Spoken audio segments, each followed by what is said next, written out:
नमस्कार. नीट परीक्षाच्या संदर्भामध्ये दिल्लीमध्ये जंतर मंतर या ठिकाणी प्रसिद्ध शास्त्रज्ञ,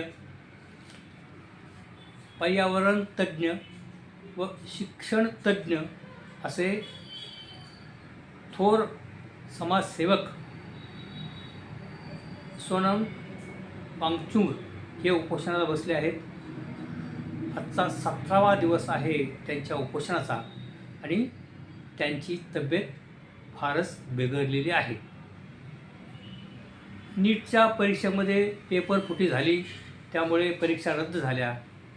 अनेक विद्यार्थ्यांचं नुकसान झालं. लाखो पालक हे दुःखी कष्टी झाले, त्यांना देखील त्रास झाला.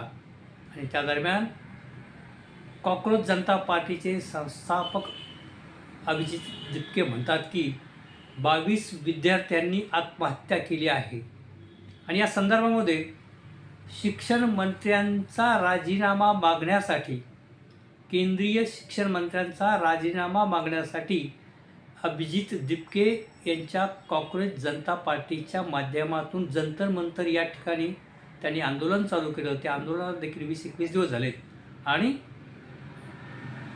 सोनम वांगचुक हे उपोषणाला बसून आज 17 दिवस झालेत.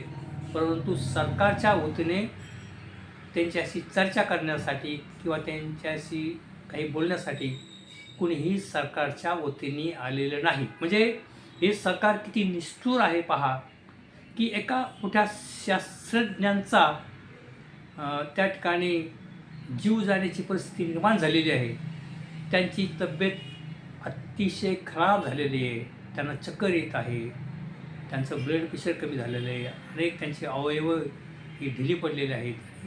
एक त्यांच्या जीवाला धोका निर्माण झालेला आहे. त्या माणसाने स्वतःसाठी काही मंत्रीपद मागितलं नाही किंवा ते स्वतःसाठी काही मागत नाही, तर विद्यार्थ्यांच्या आयुष्याच्या संदर्भामध्ये, विद्यार्थ्यांच्या पुढील भवितव्याच्या संदर्भामध्ये आणि शिक्षणामध्ये आमूलाग्र बदल झाला पाहिजे. आणि त्यासाठी ते मागणी करतात की ज्या शिक्षण मंत्र्यांच्या देखरेखीखाली ज्या परीक्षा झाल्या त्या सर्वच परीक्षांमध्ये पेपर फुटलेले आहेत आणि म्हणून त्याची एक जबाबदारी म्हणून शिक्षण मंत्र्यांनी राजीनामा द्यावा ही मागणी ते करत आहेत. परंतु सरकार बाकी या गोष्टीकडे दुर्लक्ष करत आहे आणि एका शास्त्रज्ञांचा बाकी जीव त्या ठिकाणी जाण्याची शक्यता निर्माण झाली आहे. परंतु या सरकारला बाकी दयामाया येत नाही. आणि या उलट सरकारचे जे पाठीराखी आहे, जे मोदी भक्त ज्याला म्हणतो, किंवा काही पत्रकार आहेत त्यांना मोदी मीडिया म्हणतात, असे लोक बाकी महाराष्ट्रामधील काही लोक आहेत ते स्वतःला जुने पत्रकार समजतात. असे काही लोक बाकी या अभिजित दिपके यांची टिंगलटवाळी करताना दिसत आहेत किंवा वांगचुक यांच्या संदर्भामध्ये ते काहीच बोलत नाहीत.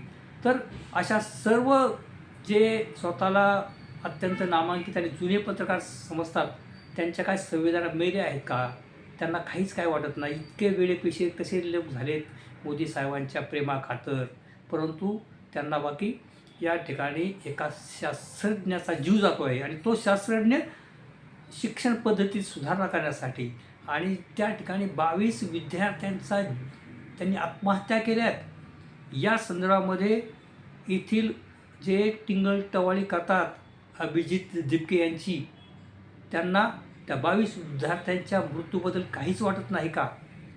अत्यंत जाणीमानी स्वतःला पत्रकार समजतात, त्यांना लाजा शरम वाटत नाही का ते अभिजित दिपके यांची टिंगलटवाळी करतायत.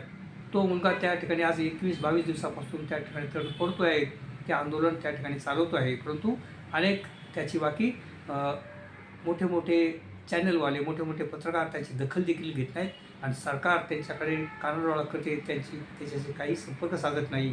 आणि म्हणून या सरकारला या जे शास्त्रज्ञ आहेत की ज्यांनी भारतीय सैनिकांना देखील लडाखमध्ये मदत केलेली आहे, अनेक त्यांनी प्रयोग केले आहेत लडाखमध्ये, आणि अशा माणसाच्या संदर्भामध्ये या सरकारला काहीच वाटत नाही का? आणि म्हणून सरकार, मायबाप सरकारने बाकी आता त्यांचा जे गर्व आहे, त्यांचा युग आहे, तो बाजूला ठेवून त्यांनी त्या ठिकाणी सोनम वांगचुक यांच्या समाप्तीसाठी सरकारने प्रयत्न करावा असं सामान्य जणांना वाटते. बंधू आणि भगिनींनो, खरं म्हणजे सोनम वांगचुक यांना सर्वांनी पाठिंबा देणं गरजेचं आहे. त्यांचा जीव महत्त्वाचा आहे आणि मायबाप सरकारने बाकी कठोर न बनता या गोष्टीचा विचार करता सोनम वांगचुक यांच्याबरोबर त्यांनी चर्चा केली पाहिजे आणि त्यांचं उपोषण सोडवण्यासाठी सरकारच्या वतीने प्रयत्न झाला पाहिजे असेच लोकांना वाटते. तेव्हा अशा पद्धतीचे व्हिडिओ घेऊन मी आपल्यासमोर येत असतो. तरी कृपया तुम्ही या व्हिडिओला लाईक करा, इतरांना देखील हा व्हिडिओ पाठवा आणि तुम्ही पहिल्यांदाच माझा व्हिडिओ पाहत असाल तर माझं राजकारण आणि समाजकारण यूट्यूब चॅनल माधव गायकवाड या चॅनलला आपण सबस्क्राईब करा ही विनंती. धन्यवाद.